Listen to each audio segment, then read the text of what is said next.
โสกาอนิจจาเราช้าไปเพราะนั้นเวลาผ่านไปล่วงเอาวัยทั้งหลายที่ผ่านไปวัยทั้งสามผ่านไปพระพุทธเจ้าตรัสไว้ในหลักของอนิจจลักษณะเขียนเป็นภาษาบาลีว่าอัจเจนติกาลาตรยันติรัตติโยวโยคุณาอนุปุพังชะหันติแปลเป็นภาษาไทยได้ใจความว่าเวลาย่อมล่วงไปราตรีย่อมผ่านไปชั้นแห่งวัยย่อมละลำดับไปท่านสาธุชนทั้งหลายส่วนมากผู้ที่ได้รับฟังนี้ก็อยู่ในวัยชราวัยสูงกันทั้งนั้นแล้วจะหาคนฟังนั้นโดยที่จะให้สนใจเองนั้นบางครั้งก็ต้องอาศัยคนอื่นชักชวนคนอื่นบอกกล่าวแนะนำถึงคุณค่าอันที่จะได้เกิดจากการรับฟังพระพุทธเจ้าตรัสว่าการฟังนั้นย่อมได้ประโยชน์หรือได้อานิสงส์หรือว่าได้ตามเป้าหมายนั้นเราฟังเพื่ออะไรหนึ่งฟังเอาบุญสองฟังเอาความรู้สามฟังเอาพอเป็นอุปนิสัยสี่ฟังแล้วนำไปประพฤติปฏิบัติห้าฟังแล้วอุทิศส่วนบุญส่วนกุศลให้แก่ผู้วายชนหรือสรรพสัตว์ทั้งหลายดังนั้นจึงต้องอาศัยพวกเราช่วยปลุกและก็แนะให้ทำนำให้ดูอยู่ให้เห็นเย็นให้สัมผัสแนะให้ทำนำให้ดูอยู่ให้เห็นเย็นให้สัมผัสปฏิบัติเป็นแบบอย่างให้แก่เขาได้รู้ได้เข้าใจและชักชวนปัจจุบันนี้สื่อเทคโนโลยีอำนวยความประโยชน์ให้อย่างเรื่องหนึ่งที่อาตมาภาพได้บรรยายไว้หลายปีเป็น20 ปีแล้วมั้งตั้งแต่สมัยเป็นพระครูอาทรสุวรรณโมลีไปเทศวัดหนึ่งแล้วก็มีผู้บันทึกไว้และนำไปลงใน YouTube มีถึง4 ตอนด้วยกันไม่ขาดไม่หายฟังเมื่อไรก็ประทับอกประทับใจเนี่ยก็แน่เขาฟังได้มันมีรู้สึกว่าใช้เทคนิคมากมายเพราะว่าผู้ฟังนั้นมีหลายระดับเป็นเยาวชนก็คือนักเรียนก็ต่างระดับตั้งแต่ชั้นประถมปีที่2ไปถึงชั้นประถมปีที่6ดังนั้นที่ต้องประกอบด้วยเสียงมากมายฟังดูแล้วก็ทำให้เด็กๆเอาใจใส่สนใจก็นี่แหละนำมาฟังจากนั้นก็ไปบรรยายในงานบำเพ็ญกุศลศพกับไปในงานศพหลวงพ่อเปลี่ยนไปฟังแล้วทุกวันนี้เขาก็บันทึกไว้ ฟังแล้วก็อยากฟังอีกขณะตัวเองเป็นผู้เทศน์เป็นผู้บรรยายก็อยากจะฟังอีกเพราะว่าเราจะบกพร่องตรงไหนและเพื่อแก้ไขถ้าเยาวชนฟังบางครั้งเราก็ต้องให้รางวัลมีท่านอนาถบิณฑิกเศรษฐี อนาถบิณฑิกเศรษฐีมีลูกชายลูกสาวลูกชายหลายคนคนเล็กไม่ชอบเห็นพ่อและสาคณาญาติสาคณาญาติอนาถบิณฑิกเศรษฐีสาคณาญาติสนใจฟังธรรมะบริวารสนใจฟังธรรมะกลับกลายเป็นพระอริยบุคคลอย่างน้อยก็โสดาบันแต่ว่าลูกชายไม่เอาไหนไม่สนใจกับรำคาญที่พระเข้าบ้านบ่อยๆทำให้ทำอะไรก็ไม่สะดวก วันหนึ่งพ่อว่าเห็นอย่างนี้ลูกจะต้องเป็นมิจฉาทิฏฐิอย่าเลยเมื่อเรายังมีชีวิตอยู่ลูกเราจะเป็นมิจฉาทิฏฐิไม่ได้เมื่อพระพุทธเจ้าเสด็จกลับสู่พระเชตวันวิหารแน่แล้วล่ะพระพุทธเจ้าก็ต้องมีคนเข้าไปพบไปกราบแล้วก็สนทนาธรรมะสนทนาธรรมกันพ่อก็เลยบอกว่าสมมติว่าลูกชายชื่อแก้วแก้วเอ้ยวันนี้พ่อจะให้เท่านั้นจะให้เงินเท่านั้นแล้วก็ใส่ถุงยื่นให้ไปหลับไปนอนอะไรก็ได้อยู่ภายในวัดอยู่ภายในวัดอยู่ตรงมุมไหนก็ได้ไปนอน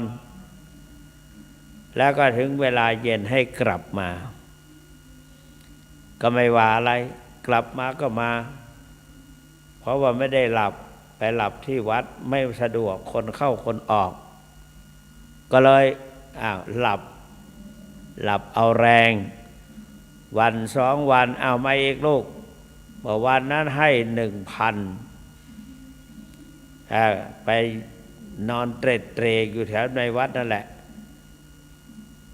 ก็ให้วันนี้ให้ 5,000วันนั้นให้ 1,000 สมมติ 1,000 3,000 ให้ 3,000วันนี้ให้ไปใกล้พระคันธกุฎีที่สุดให้เข้าไปใกล้ๆพระตำหนักของพระพุทธเจ้าพระคันธกุฎีเวลาพระองค์อนาถบิณฑิกเศรษฐีคิดว่าเผื่อว่ามีใครมาและพระพุทธองค์ก็ทรงเทศนาสั่งสอนหรือแนะนำพร่ำสอนลูกชายก็จะได้ยินธรรมะข้อนั้นบ้าง 500-300ละ ลูกกลับมาก็ไม่เห็นเป็นไรก็เลยบอกว่าลูกวันนี้ถ้าบริษัทเข้ามาหามีญาติโยมเข้ามาหาสมเด็จพระผู้มีพระภาคเจ้าและท่านคุยอะไรไม่ต้องไปพูดอะไรทั้งนั้นน่ะไปดักเอาคำพูดสักประโยค2 ประโยคมาให้พ่อฟังด้วยพ่อก็อยากไปแกต้องทำมาค้าขายลูกไปนะคราวนี้วันนั้น100-300วันนี้500ถ้าจำได้เยอะๆก็จะให้เยอะถ้าจำได้ครึ่ง1 บัก1 2นึงก็เอาไปเพียง500กหาปณะลูกชายของอนาถบิณฑิกเศรษฐีทุกครั้งถ้ากลับมาแล้วไม่ได้รับค่าจ้างจากพ่อแล้วก็ไม่ยอมกินข้าวพ่อก็ตามใจก็ให้ฝ่ายกองคลังนำเอาทองเท่านั้นเท่านี้มาให้แก่ลูกชายถึงจะกินข้าวได้ ถ้าไม่ให้ก็ไม่ยอมกินข้าวไม่ยอมทานข้าวทีนี้ก็พ่อก็เลยบอกว่าให้ไปจำเอาบทใดบทหนึ่งมาลูกชายของเศรษฐีเพื่อที่จะจำไว้แล้วก็จะไปพูดกับพ่อพอพ่อได้500 กหาปณะแล้วจะแถมให้อีกเพื่อจำคำพูดนั้นมาใส่แถมอีก200เป็น700 กหาปณะเกือบครึ่งพันนะแต่บางทีก็ว่าพันลูกชายอนาถบิณฑิกเศรษฐีก็กำหนดไม่ได้พระพุทธเจ้าก็เทศต่อไปเรื่อยๆก็ไปกำหนดแล้วก็ไม่ได้กลับไปกลับมาแต่ว่าทำลายทิฏฐิมานะออกจากจิตจากใจตั้งเยอะเพราะนั้นก็ละเคยพยศก็ละเพราะอาศัยธรรมะเข้ามากล่อมเกลาจิตใจบางบทที่ลูกของเศรษฐีและเพื่อนๆไม่ได้นำเอาไปด้วยก็ท่านเศรษฐีก็ขอโทษนะเผลอหลับไปหน่อยพูดอะไรก็มาเนี่ยนำอะไรก็คือวันนี้มันไม่ได้พักผ่อนเมื่อวานนี้ไปกรุงเทพกลับมาดึกไปในงานสมโภชพระพุทธรูปองค์ใหญ่วัดปากน้ำภาษีเจริญสิ่งที่มาถวายเครื่องสักการะถวายพระภิกษุสงฆ์ทำนะ5 วันนะ5 วันแล้วก็นิมนต์พระที่เป็นพระราชาคณะเป็นส่วนมากสังเกตดูส่วนมากจะเป็นเจ้าคุณก็วัดจังหวัดลำพูนนะไป1ไป2อาจจะ2-3ก็ได้แต่ว่าที่เห็นนั้นเห็นเจ้าคุณพุทธบาทพิทักษ์ไปแต่วันนี้เจ้าคุณพระเทพรัตนนายกไปส่วนจังหวัดเชียงใหม่เมื่อวานนั้นไปหลายองค์มีเจ้าคุณพระศรีศิลปาจารย์เจ้าคุณสุวรรณเมธีเจ้าคุณวชิรกิจโกศลกิจโสพลเจ้าคุณใหม่วัดบ้านขุนแล้วก็เจ้าคุณพระศรีใช่แบบลูกมันนี่ใครไปนะแต่ว่านี่แหละก็ไปกันเยอะก็กลับมาดึกนึกว่าจะเวลาจะเลทแต่ว่าเขาทำกระทัดรัดมากสามารถกระชับเวลาได้ก็มาถึงวัดก็ประมาณ3 ทุ่มครึ่งลงจากเครื่องบินก็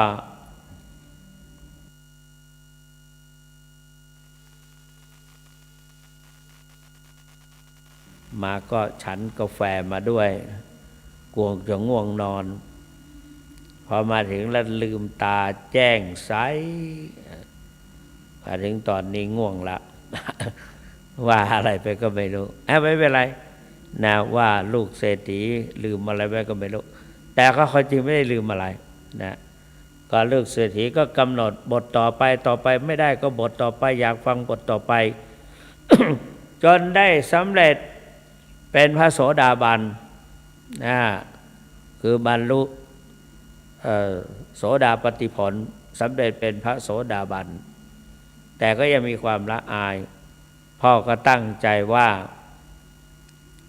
เอาหอกกหาปณะมาวางไว้ข้าง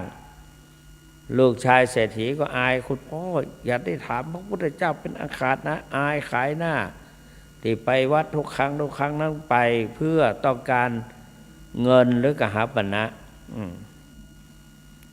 แต่วันนั้นพยายามหลบสายตาพ่อกลัวพ่อจะเอ่ยขึ้นมาพอถึงเสร็จเรียบร้อยพระพุทธเจ้าก็ทรงพระเสวยกยาหารก็เสวยพระกยาหารจวนจะเสร็จก็ท่านเศรษฐีก็ถือห่อเงินนั้นไปด้วยห่อเงินกหาปณะ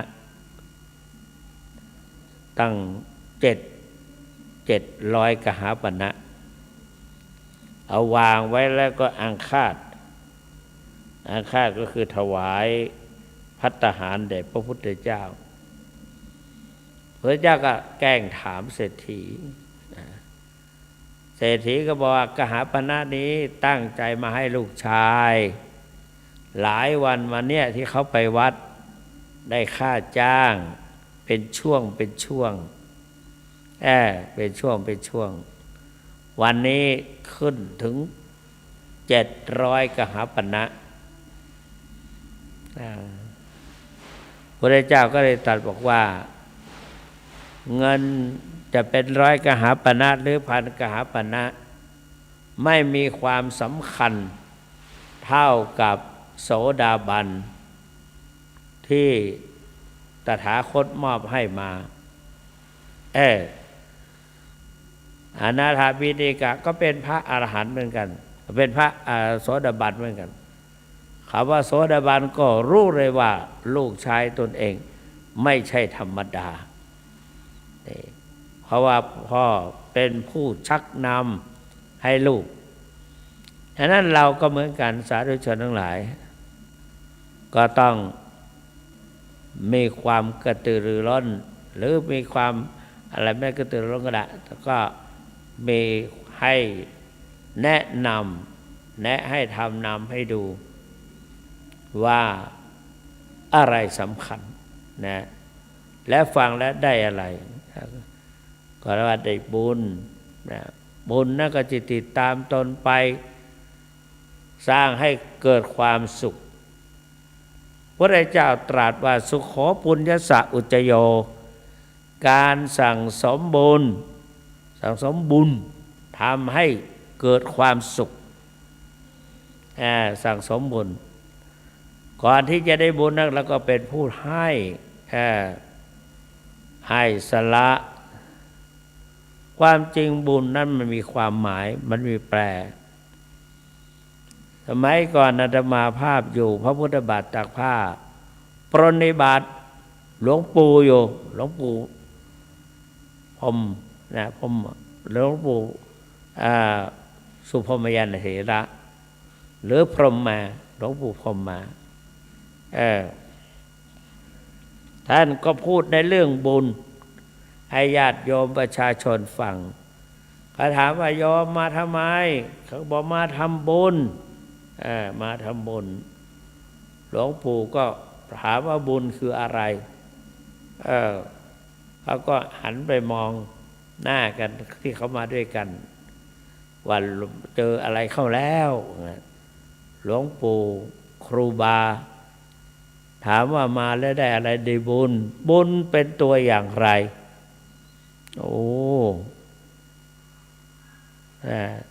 เพราะฉะนั้นคำว่าบุญวันนี้เล่าให้ฟังพร้อมด้วยเสียงท่านด้วยท่านก็พูดบอกว่าคำว่าบุญแปลว่าชำระคือชำระกายวาจาใจของเราให้บริสุทธิ์สะอาดแปลว่าเต็ม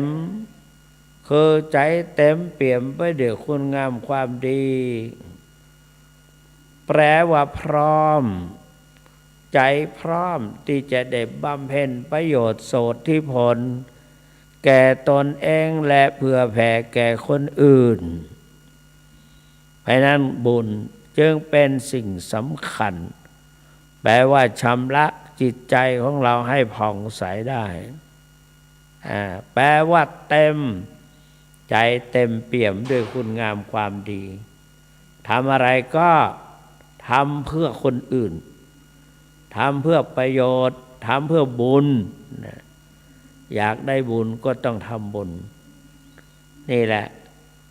การสั่งสมบุญทำให้เกิดความสุขกายิกสุขสุขทางใจทุกกายกายิกสุขสุขทางกายเจตสิกสุขสุขทางใจเนี่ยเพราะนั้นเราก็ต้องนำบุญเข้าสู่ตนเองไม่ทางใดก็ทางอื่นคือทางทวารทั้งหกบุญจะได้เข้าบุญฟังเข้าทางหูบุญดูเข้าทางตาบุญเทศนาเข้าทางปากบุญอุปถากเข้าทางร่างกายบุญให้เข้าทางมือบุญยึดบุญถือเข้าทางจิตใจบุญฟังเข้าทางหูบุญดูเข้าทางตาบุญสนทนาเข้าทางปากบุญอุปถากเข้าทางร่างกายบุญให้เข้าทางมือบุญยึดบุญถือเข้าทางจิตใจเพราะนั้นเราฟังเทศก็เป็นบุญฟังเอาบุญนอกจะได้ความรู้แล้วก็ได้บุญบุญนั้นจะติดตามตนไปตลอดสัมปรายภพภายหน้าเขาเขียนเป็นกลอนว่าอันทรัพย์สินถิ่นฐานทั้งบ้านช่องอีกเงินทองไร่นามหาศาลเป็นสมบัติส่วนตัวได้ชั่วการจะต้องผ่านจากกันเมื่อวันตายส่วนความดีมีความสัตย์สมบัติแท้ถึงตัวแก่กายดับรับไม่หาย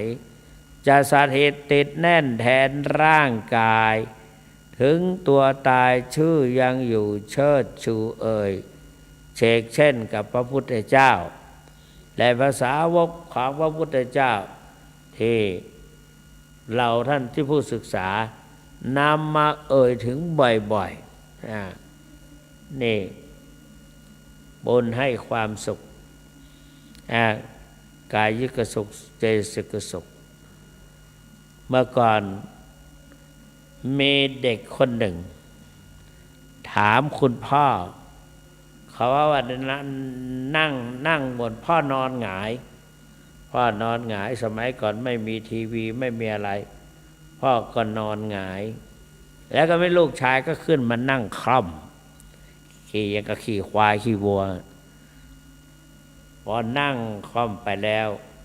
ก็เอามือพ่อออกมาเล่นมาบีบมาคำมานับดูนิ้วมือนับไปนับมา1 2 3 4 5 1 2 3 4 5ก็เลยนึกขึ้นได้ถามว่าพ่อทำไมนิ้วมือของเราแต่ละข้างถึงมี5 นิ้วโอ้ท่านสาธุชนลูกถามว่าทำไมนิ้วมือของคนเราแต่ละข้างทำไมถึง5 นิ้วเหลือบไปเห็นเท้าก็เช่นเดียวกันมี5 นิ้ว4 ข้างนี่มือ2เท้า2 4 ข้างก็ล้วนแล้วแต่มีนิ้วมือแต่ละข้าง5 นิ้วมันเป็นเพราะอะไรในฐานะที่ท่านเศรษฐีหรือว่าไม่ใช่เศรษฐีฐานะคุณพ่อได้ประพฤติปฏิบัติวิปัสสนากรรมฐานมาโดยตลอดก็เลิกผ้าออกศีรษะก็คุยกับลูก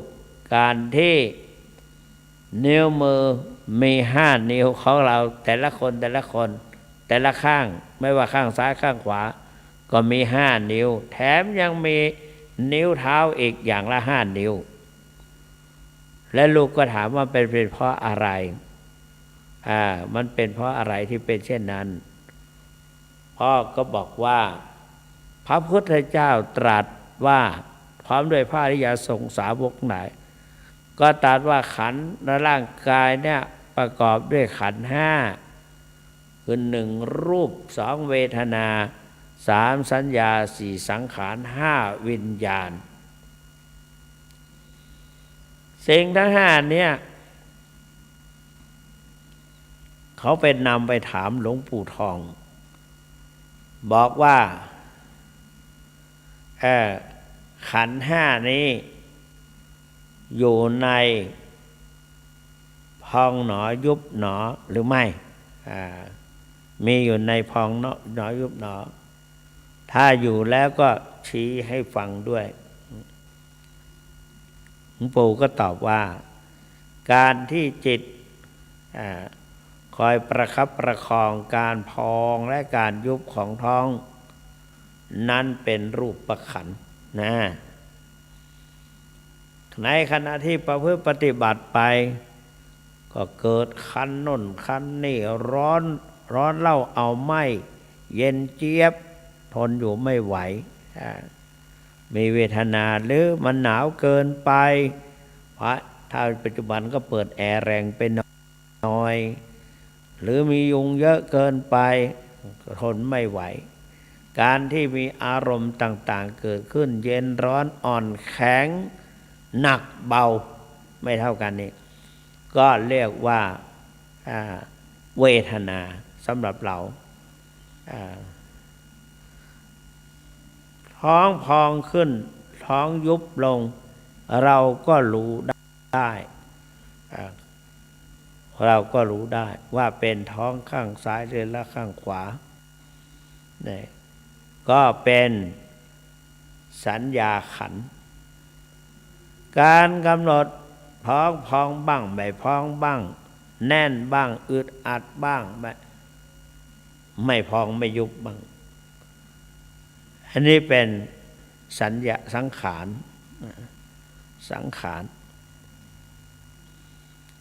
การรู้ความเกิดขึ้นและความตั้งอยู่ความดับไปของรูปนาม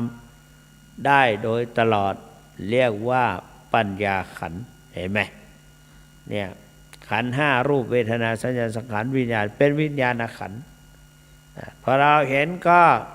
เกิดโสตวิญญาณก็จักขุวิญญาณความรู้แจ้งเห็นจริงผ่านจากลูกตาตาไปเห็นเข้านะก็นี่แหละก็เป็นวิญญาณขันธ์อันนั้นละการกำหนดเคยพูดให้ฟังหลายครั้งการเราจะให้เป็นประโยชน์แม้แต่นอนก็เหมือนกันโยมนอนหงายห่มผ้าเหยียดมือเหยียดเท้าให้ตรงให้เหมือนกับซากศพนั่นแหละแต่เราก็ไม่ต้องว่าซากศพเดี๋ยวจะสะดุ้งตัวเองมีเหมือนกันคนที่ออกจากร่างไปแล้วเนี่ยเขาเข้าไม่ได้จะเข้าก็เข้าไม่ได้ก็ได้เห็นตนเองนอนอยู่ครั้นฟื้นขึ้นมาก็รู้ว่าอ๋อเราตายไปแล้วได้เห็นการลังสังขารเพราะนั้นการกำหนดนั้นก็เป็นสิ่งที่รู้ทำให้เราดูว่าการเวลาผ่านไป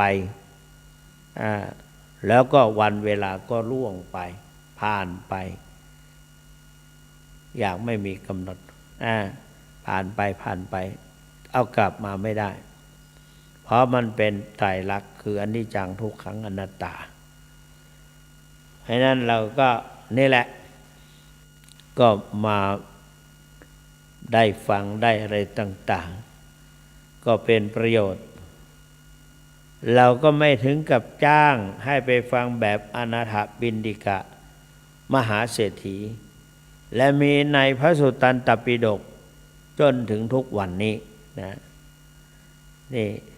ที่อนาถบิณฑิกะให้ลูกไปกำหนดแล้วกำหนดก็เราก็จะได้บุญได้สามารถรู้ว่าขันธ์ห้าเป็นอย่างนี้นะรูปเวทนาสัญญาสังขารวิญญาณและต่อไปก็พยายามกำหนดก็ จะได้ไตรสิกขาได้เกิดขึ้นฉะนั้นสาธุชนทั้งหลายทรัพย์สมบัติทุกสิ่งทุกอย่างสมมติพ่อแม่มอบให้ถ้าเรารับ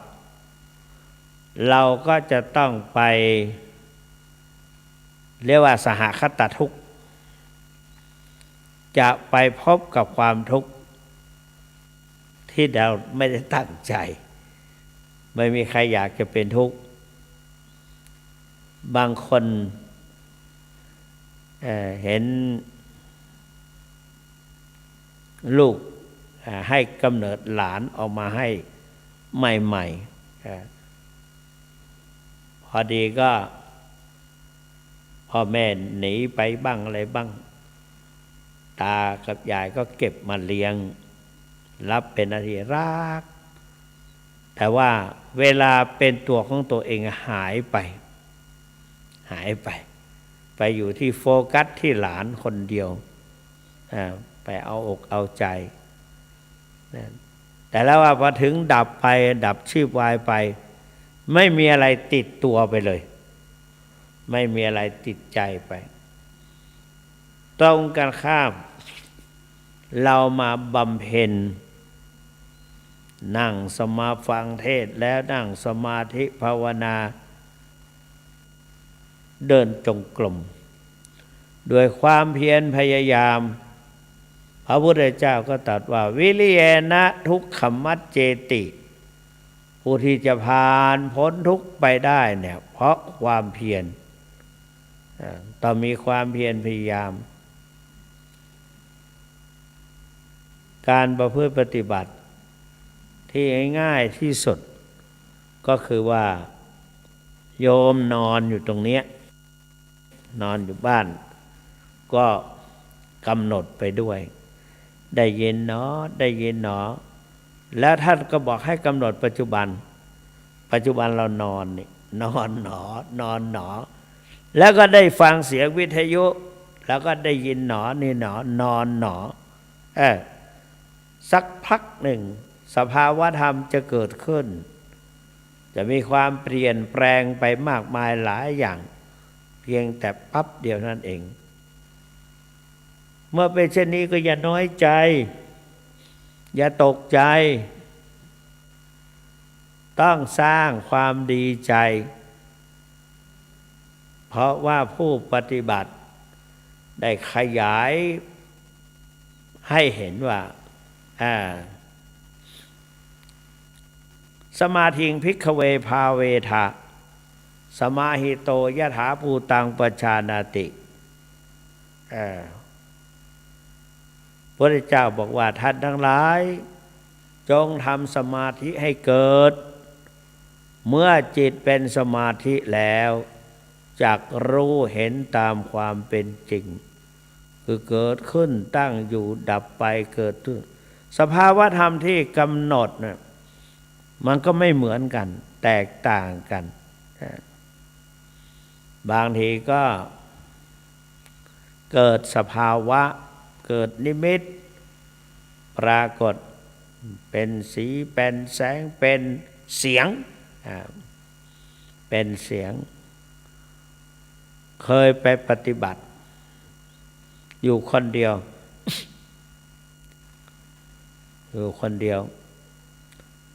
ปฏิบัติไปปฏิบัติมาก็ได้ยินเสียงสตรี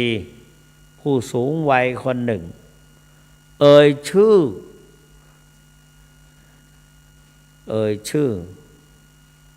เช่นว่าชื่อแสวงก็ตะโกนสมมติเป็นยายแวงเอ้ยเรานั่งปฏิบัติอยู่ได้ยินเสียงแผ่วแล้วไม่ต้องลืมตากำหนดเลยได้ยินหนอรู้หนอได้ยินเสียงนั้นรู้ว่าเป็นเสียงของยายกำหนดไปกำหนดมาสภาวะธรรมนั้นคือเป็นเสียงเข้ามาปรากฏ ปรากฏในทวารทั้งหกหรือในอินทรีย์ทั้งหกที่ในตาก็เห็นนิมิตนะนิมิตทางตาเราเห็นก็กำหนดว่าเห็นน้อยนะหลวงปู่แนะนำอย่างนั้นมาโดยตลอดแล้วก็ทางหูได้ยินทางกลิ่นทางจมูกโยมรู้ไหมวันนั้นมาไปเทศสันกำแพงคุณโยมนั้นอายุเกือบ80มั้ง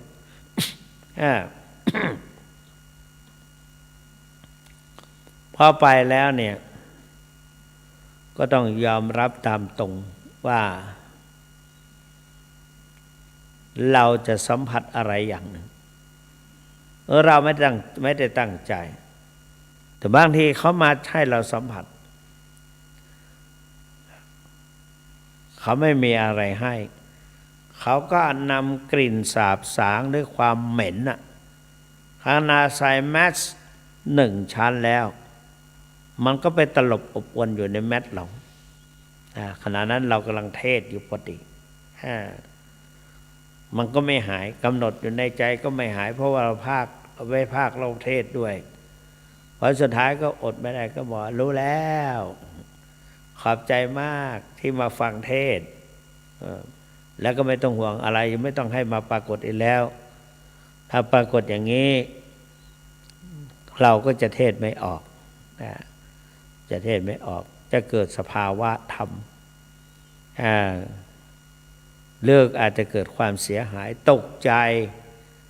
จก็จะเกิดความเสียหายเพราะนั้นนี่ก็คือการกำหน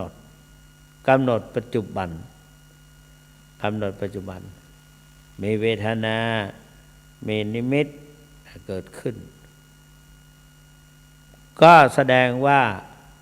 ได้เห็นความเกิดดับของรูปนามคือได้เห็นไตรลักษณ์เห็นไหมได้เห็นไตรลักษณ์เกิดขึ้นตั้งอยู่ดับไปเกิดขึ้นตั้งอยู่ดับไปนี่พระอริยเจ้าทั้งหลายบอกว่าพวกเธอทั้งหลายจงทำสมาธิให้เกิดเพราะว่าผู้ที่มีจิตเป็นสมาธิจักรู้เห็นตามความเป็นจริงคือเห็นความเกิดขึ้นเห็นการตั้งอยู่และก็เห็นความดับไปเกิดขึ้นตั้งอยู่ดับไปอย่างนี้ไปเรื่อยๆก็ขึ้นชื่อว่าเราก็จะได้รู้เห็นตามความเป็นจริงนี่คือชื่อว่าปฏิบัติและได้บุญแต่ว่าบุญเกิดจากการฟังนะเพราะการฟังนั้นฟังได้บริบูรณ์ได้ความรู้พระเจ้าตรัสว่าสุดสูสังละพะเตปัญญังผู้ตั้งใจฟังด้วยดีย่อมได้ปัญญา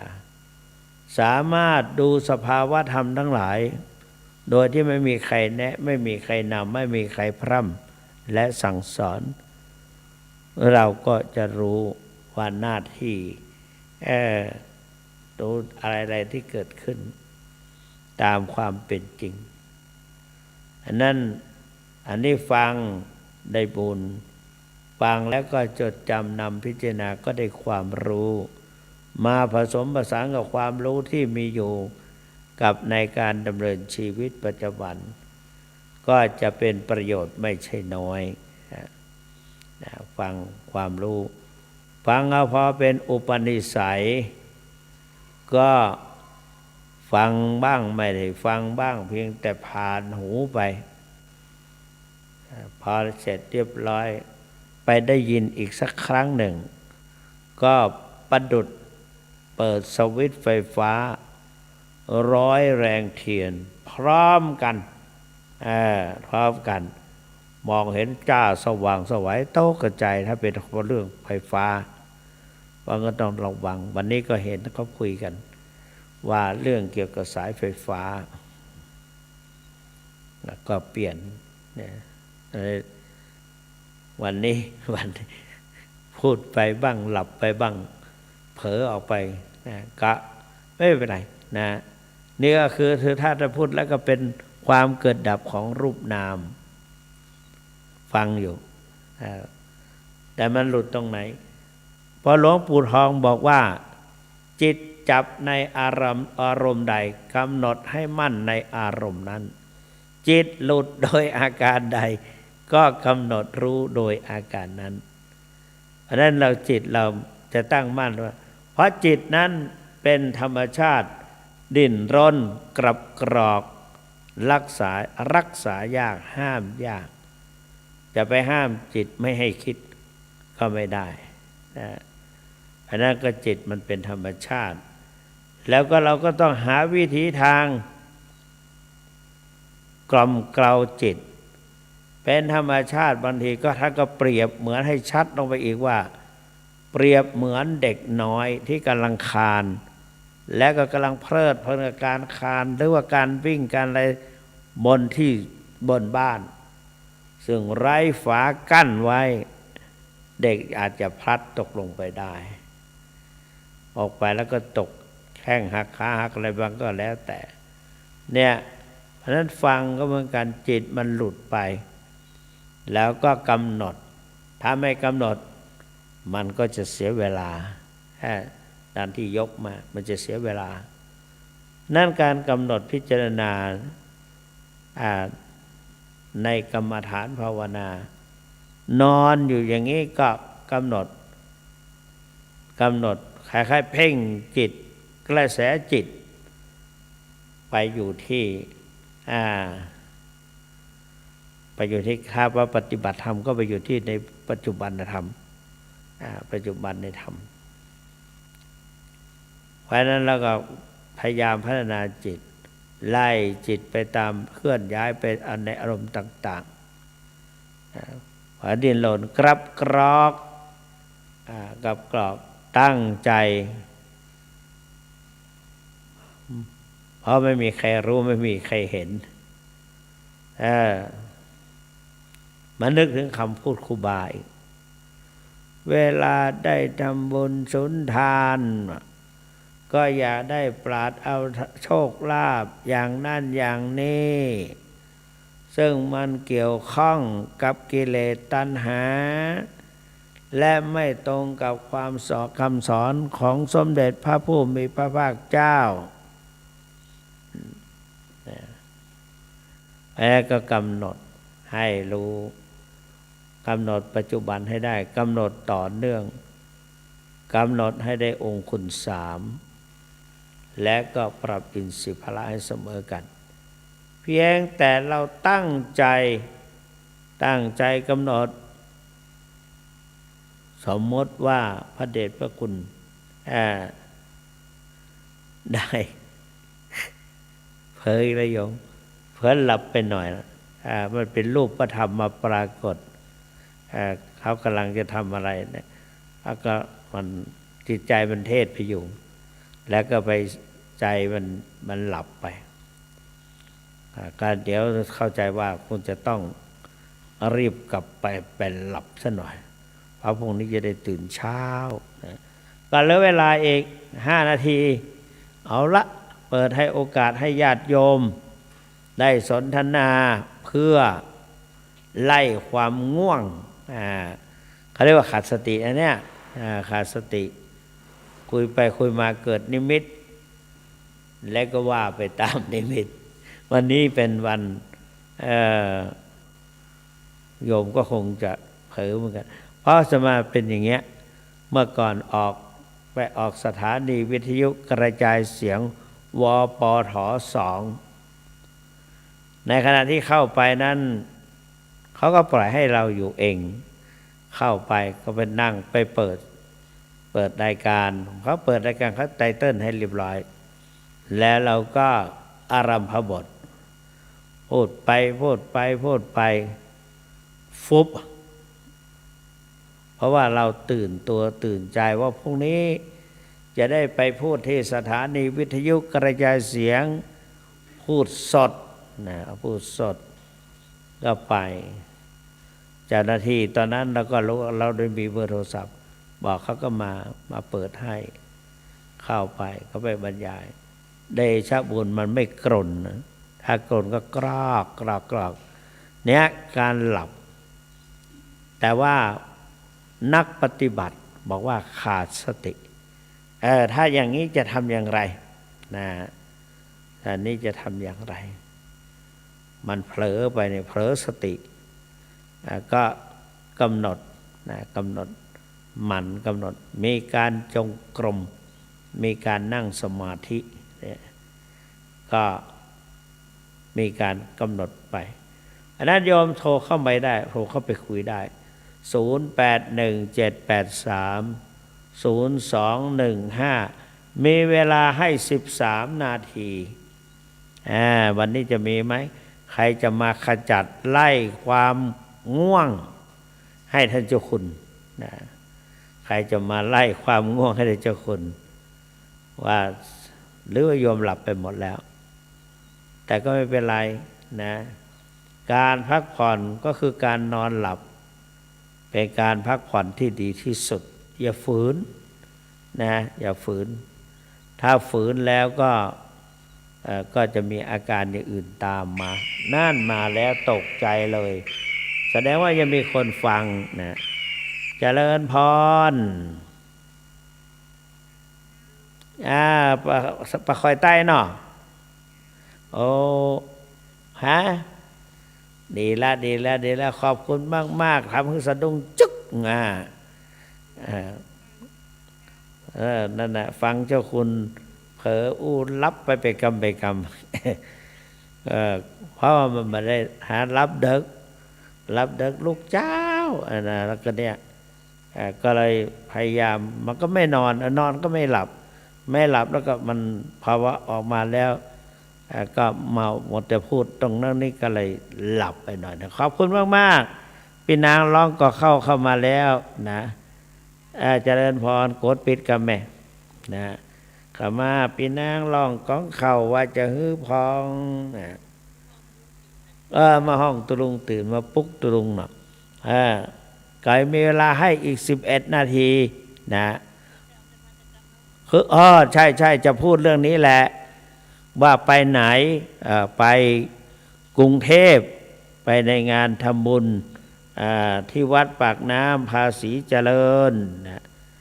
ไปทำบุญโน่นอย่าพี่นางวางหูแรกพี่นางวางหูมันก็มาเข้าเนี่ยกดดับกรรมพี่นางไม่ยอมวางหู เสียงเข้า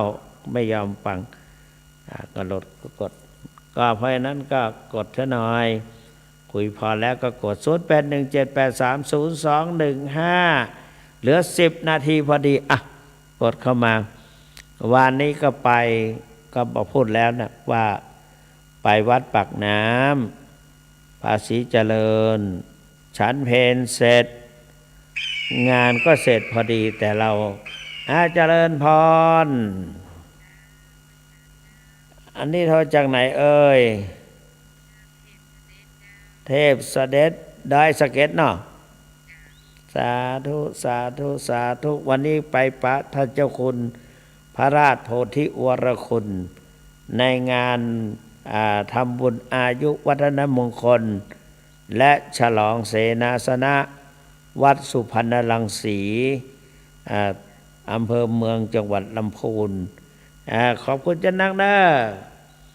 0817830215มีเวลาอีก10นาที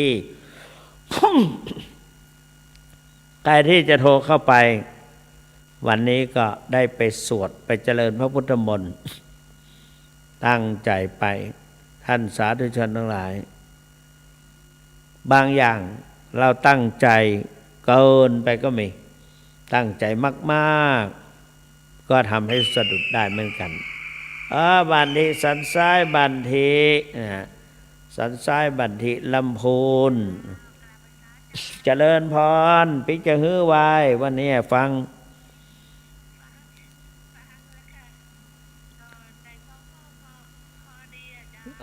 แล้วเจ้าคุณนั่นน่ะคนไปคนเดียวมันนะเดชะบุญนะเสียงไม่ขาด แต่มันก็เหมือนกับขับรถตกไหลถนนกรึ้งกรึ้งกรึ้งกรึ้งกรึ้งก็สะดุ้งตื่นเพราะนั้นเวลาเราขับรถไปไกลๆนะเขาจึงมีคลื่นให้ที่ถนนดังครูดครูดครูดคนขับรถก็ตราโพงเลยหุ้ยเมื่อกี้เผลอหลับไปนะเนี่ยก็แม้แต่เรานั่งก็อย่างเดียวกันเพราะฉะนั้นสติต้องรักษาสติการที่จะคอยพยุงสติให้อยู่กับเนื้อกับตัวนะก็นั่นในวันนี้เดี๋ยวก็ตื่นแหละนะมันหลับไปแป๊บหนึ่งก็ตื่นมาก็เป็นอย่างงี้ทุกครั้งแหละนะ0817830215 ท่านสาธุชนพุทธบริษัททั้งหลายการขาดสติการมีสติกับการขาดสติก็เป็นช่วงการขาดสติก็เป็นถ้าเป็นขับรถขับอะไรก็ต้องอันตรายขาดสติโดยที่มีสติไม่มีสติไปจับในอารมณ์ใดในอารมณ์หนึ่งเกิดขาดไม่กลับทำไงนะไม่กลับก็เดือดร้อนนะเพราะนั้นเราต้องอยู่ตรงไหนหลวงปู่ทองบอกว่าให้กำหนดอยู่ตรงไหนให้กำหนดการกำหนดบางครั้งนี่ก็ทำให้สายตาคนอื่นมองเห็นเราหลับมันสับประงกไปสับประกบมาเขาก็สะกิดแต่แท้ที่จริงบางครั้งเนี่ยเรากำหนดกรรมฐานภาวนาอยู่แต่ว่ามันภาพปรากฏออกไปมันเหมือนคนสลับเหมือนคนสลบหลับไปนะก็มันก็มีนะแล้วก็แต่ความจริงว่าเราก็กำหนดอยู่นะทำไมเขาเรียกว่าเราหลับนะก็เพราะนั้นกำหนดปัจจุบันให้ได้เดินก็กำหนดเท้านั่งกำหนดท้องจ้องดูอาการเคลื่อนไหวใจกำหนดสภาวธรรมบางรูปท่านกำหนดอยู่ตลอดเวลาจะเหินเดินย่างจะช้าหรือไวเดินช้าหรือเดินไวแต่อาการเดินนั้นก็สวยบ่งบอกถึงให้รู้ว่ากำลังกำหนดอยู่บ่งบอกให้เราในฐานะผู้สอบอารมณ์ก็สามารถดูออกได้เพราะนั้นเราต้องทุกสิ่งทุกอย่างต้องกำหนดปัจจุบันเช่นกำหนดลมหายใจเข้าออกนี่โยมเหลืออีก5 นาที0817830215ไม่เป็นไรไม่โทรมาก็ไม่เป็นไรก็ขอเจริญพรให้บอกข่าวดีคือปีที่ผ่านมาเนี่ยได้รับพระบัญชาจากเจ้าพระคุณสมเด็จพระสังฆราชสกลมหาสังฆปรินายกทรงแต่งตั้งให้ดำรงตำแหน่งเจ้าอาวาสพระอารามหลวงมีทั้ง40 กว่าวัดนะพระอารามหลวงวันนั้นไปวัดพระราชสีจอมทองสงสัยเป็นวัดที่สุดท้ายที่เขาให้แต่ก็เราได้รับพร้อมกันทั้งหมดทั้ง40 กว่าวัดหลายปีมาพร้อมๆกันก็ในขณะเดียวกันก่อนจะไปนั้นเขาก็ทางคณะสงฆ์เจ้าคณะภาค7ก็มีแต่งตั้งให้ได้รับพระบัญชาอีกใบหนึ่งนั้นดำรงตำแหน่งเจ้าคณะอำเภอจอมทองสรุปแล้วได้รับตำแหน่งเป็นภาระอันใหญ่ก็เลยจะทำบุญถวายแก่พระภิกษุสงฆ์ทั้งหลายตั้งแต่พระเถระ ระดับปกครองภาคสองภาคหกภาคเจ็ดของทั้งฝ่ายมหานิกายและฝ่ายธรรมยุทธ์ภาคหกก็มีเจ้าคณะภาคภาครองภาคสองรูปแล้วก็เลขาท่านด้วยนอกจากนั้นก็ภายในภาคก็ภาคหกนั่นก็ประกอบด้วยรวมมัน6 จังหวัดจังหวัดลำปางจังหวัดแพร่น่านพะเยาและเชียงรายนี่มีเจ้าคณะจังหวัด6 จังหวัดรองก็6 จังหวัดพร้อมด้วยเลขาด้วยก็จะเมตตามาวัดพระธาตุศรีจอมทองเจ้าคณะภาค7รองภาค7อีก2 รูปประกอบด้วย3 จังหวัดที่สังกัดอยู่ในการปกครองดูแลของภาค7ก็มี3 จังหวัดจังหวัดเชียงใหม่จังหวัดลำพูนและจังหวัดแม่ฮ่องสอนคณะสงฆ์ทุกจังหวัดรองจังหวัดก็จะมาวัดพระธาตุศรีจอมทองในวันที่พระเถระผู้ใหญ่นั้นจะมาวันที่1 มีนาคมส่วนเจ้าคณะตำบลเจ้าคณะอำเภอบางส่วนก็จะมาในวันที่28เรียกว่าทำบุญทักษิณานุปาทานอุทิศส่วนบุญไปให้แก่ดวงวิญญาณของบุรพาจารย์บรรพบุรุษตลอดถึงบุ